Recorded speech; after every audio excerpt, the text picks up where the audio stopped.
Hello जी, नमस्कार। मैं हूं दीपक और आप देख रहे हैं डीएसके टॉक्स। हिंदी में कुछ कहावतें कही जाती हैं कि चौबे जी गए थे छब्बे जी बने दूबे जी बन के लौटे, या फिर लौट के बुद्धू घर को आए, या फिर एक और कहावत कही जाती है कि भैया खाया पिया कुछ नहीं, गिलास तोड़ा 12 आना। अब ये कहावतें हिंदी में है, लेकिन हिंदी, हिंदू या हिंद शब्द से ओवैसी, ओवैसी उर्फ ओसवाल साहब के जो वंशज हैं आज की तारीख में, ओसवाल जी के लोंडे ओवैसी बन गए। तो ओवैसी को हिंद, हिंदू, हिंदी शब्द से बड़ी दिक्कत है। तो उसकी परिस्थिति के ऊपर एक उर्दू वाला एक शेर अर्ज करना चाहूंगा, शायद ओवैसी और उसके अंत्यभक्त इस शेर को अच्छे से समझ लें।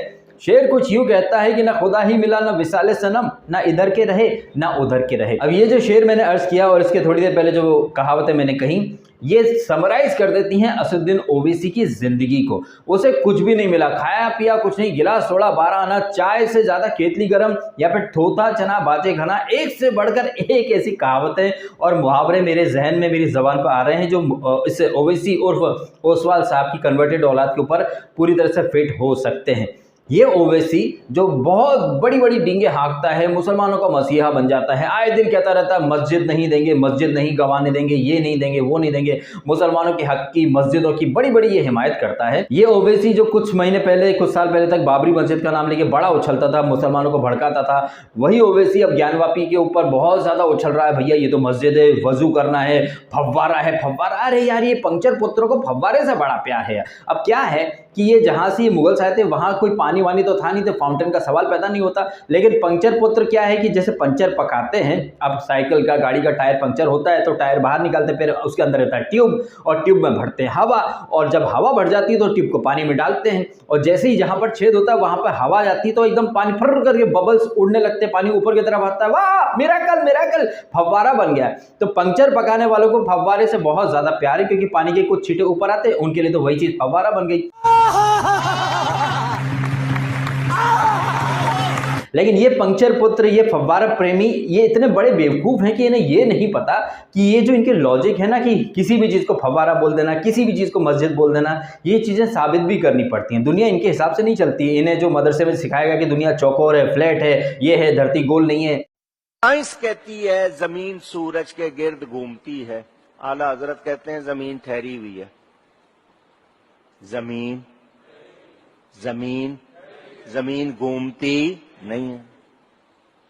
साइंस वाले बच्चों को भी पढ़ा रहे हैं, जमीन सूरज के गिर्द घूमती है, वो पूरा चक्कर बताते हैं। आला हजरत कहते हैं जमीन ठहरी हुई है। किताब लिखी, सिर्फ जबानी नहीं कहा, किताब का नाम अल-फौजुल मुबीन। आला हजरत ने फरमाया मोहब्बत वालों के लिए ये दलील कि जमीन हरकत नहीं करती। क्यों नहीं करती? इसलिए कि मुस्तफा उस पे आराम कर रहे हैं। ये मतलब कहाँ से ये लोग उल्टी सीधी बातें ये लोग सीखते हैं, तो ये चाहते हैं कि दुनिया भी उसी हिसाब से इनकी बात मान ले, लेकिन ऐसा होता है नहीं। अब जिस शिवलिंग को ये फव्वारा फव्वारा साबित करना चाहते थे, भाई वो फव्वारा तो साबित नहीं कर पाए। भला ऐसा कौन सा फव्वारा होता है साहब जिसमें पानी आने का कोई सोर्स ही नहीं है, ना कोई पाइप है, ना कोई छेद है, नहीं पानी आने का कोई सोर्स है। बगैर पानी का फव्वारा कैसे होता है? होता है भाई, डीएसके होता है। ट्यूब में हवा भर दो, ट्यूब में छेद कर दो, फिर वो पानी वाले तपेले में डाल दो, लो बन गया फव्वारा।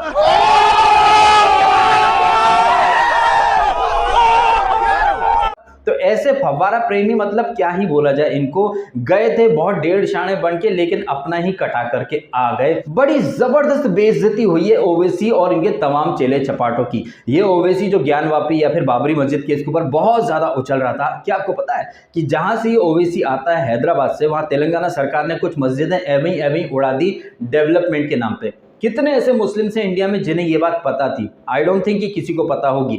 चाइना में इतने उइगर मुस्लिम्स के ऊपर वहां पे अत्याचार होते हैं, मस्जिदें तोड़ तोड़ कर वहां टॉयलेट बना दिए गए। क्या आपने कोई प्रोटेस्ट देखा?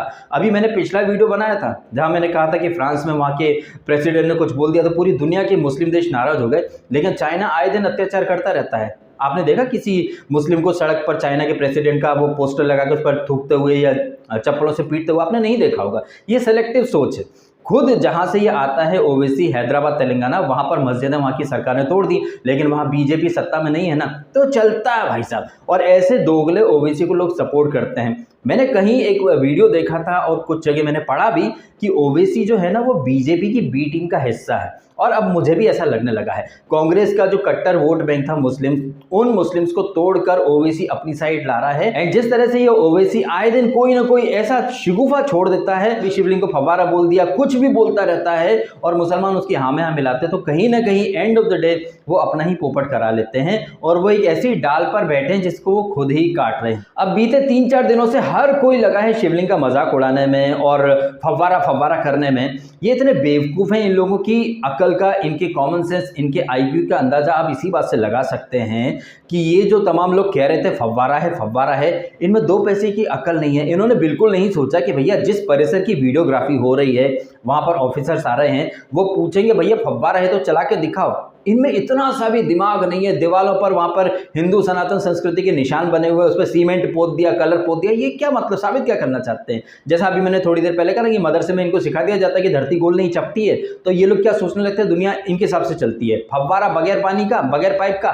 एक ऑफिसर आएगा, उसने पूछा कि भाई ये फव्वारा है तो चला के दिखाओ, बोले नहीं चलता। कब से बंद है? 20 साल से, 12 साल से। पाइप नहीं है, छेद नहीं है, पानी आने का सोर्स नहीं है, लेकिन फव्वारा है।